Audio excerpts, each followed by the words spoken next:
Good morning, friends. Today we're going to be picking green tomatoes.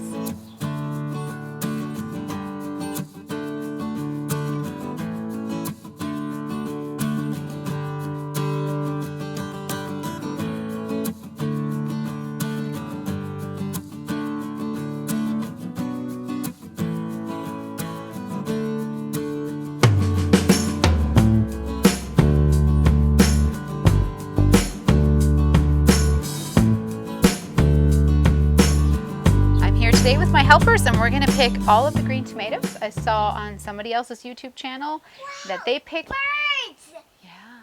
that we distractions that you can pick the tomatoes green so that they all ripen at the same time in order to process them, because we've been getting, how many tomatoes do we get a day? About 2 or 3 a day every day, but then they would be too ripe until we get enough. 1 or 2 per day. Right. So we're going to pick them all, or as many as we can, and then let them ripen for a few days, and then we'll process them. So here we go. Let's pick, guys. Where's your plant, Rosalie? That one. This one? Do we have some tomatoes on here? Yeah. This guy's mine. Pick the bigger ones, and then we'll see. I don't...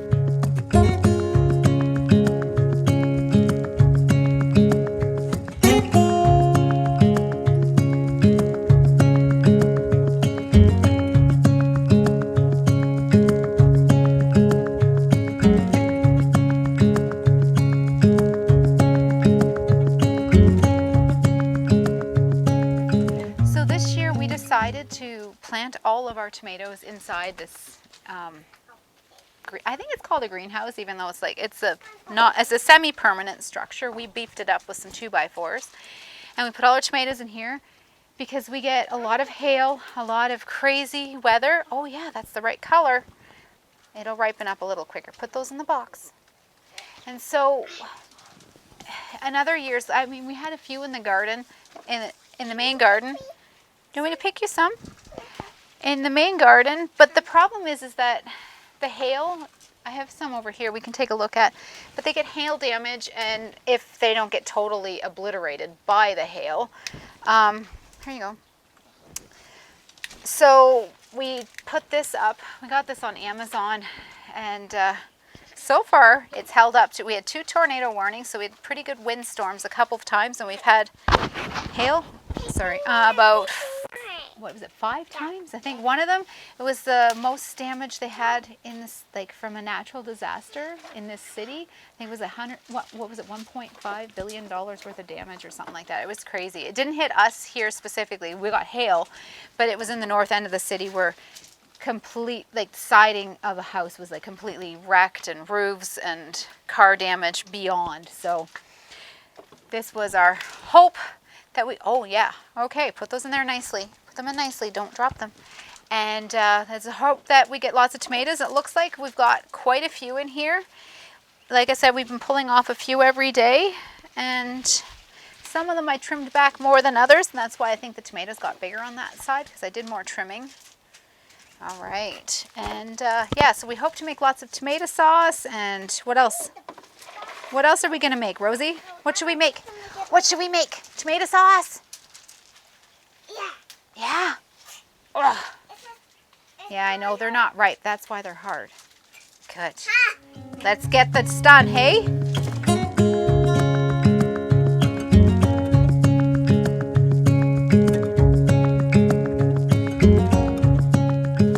So this year we decided we'd set up the buckets like we saw on, I believe it was Arms Family Homestead.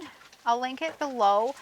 They do these wicking buckets, and so we have food grade buckets, and we have one bucket with holes inside it and another bucket underneath, and then a piece of PVC pipe here. And so you water into here, the water sits in the bottom, and then the roots suck it up. And that's worked really well for us this year, and this is the most tomatoes I think we've ever grown. And we started these all on our own from seeds. We didn't buy any of these as starts in the green, and so I'm pretty impressed. I hope this works like we're hoping, that we let these all ripen up at the same time, and that we can make lots and lots of sauce. That's the plan anyway. So I just want to let you know that we do have the wicking buckets, and they've been fantastic. So if you want to learn how to do that, Daniel at Arms Family Homestead is the one I learned that from. Wow, look at that one. Put it in the box.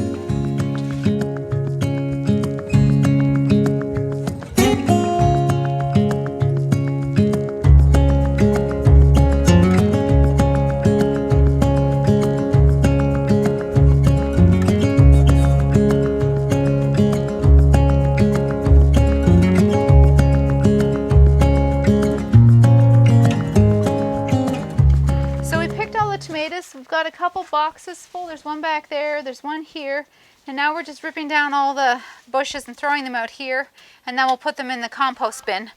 So what we did to support these in the first place was we strung them up with a stick on the bottom in these wicking buckets. Oh, the stick doesn't want to come out, but anyway, you get the idea. I had a little stick and we stuck it in the dirt when we put the start in that we started.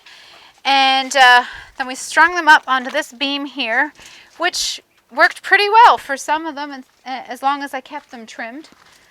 And we're trying not to make too much of a mess here, so I'm just cutting these out and down, and then we'll dispose of them. We've done this before. We've picked green tomatoes before, but I made green tomato relish with them because that year we had the tomatoes outside, and they, I think they're threatening snow or frost or something, and then we picked them all before. So this, and we let them ripen, and we had fresh tomatoes for a really long time, and we made a batch of the relish. And so who knows, you never know what we're gonna get here. We just go with the flow, right, sweetie? Did you help pick? Did you pick big tomatoes and little tomatoes? Yeah, and the kids went scootering, right?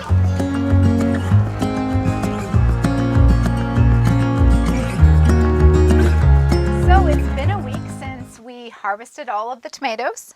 Now, this turned out a little different than I had expected. I had anticipated that more of the tomatoes would be red by now and that they would all be turning at about the same rate, but that's not the case. I've got some tomatoes that are really red. Where's one here? There's like really, really ripe. I've got other ones that are totally green, and then I have some that are about halfway in between. So since not everything is all ripe, I have a couple of options. I can either make some green tomato relish, which I've done before, and that tastes really, really yummy, and make some salsa or some small batch of tomatoes with these. Or what I might actually do is go to the farmer's market, get 15 pounds of tomatoes or 20 pounds of tomatoes, and then make a whole bunch of stewed tomatoes with the ones that are ripe, and then probably do green tomato relish with the ones that aren't ripe, or wait another week. We'll see. We've got lots going on around here, so this is kind of not what I had hoped or anticipated. So I just have to kind of roll with it. That's kind of how we work anyway. So, yeah, I'm just going to wrap this up. A little bit sad, a little bit disappointed that it didn't quite work out how I had planned, but we will do something with these tomatoes, and we'll be back to show you what we're doing with them. Till next time, thanks for watching. See you later. Bye.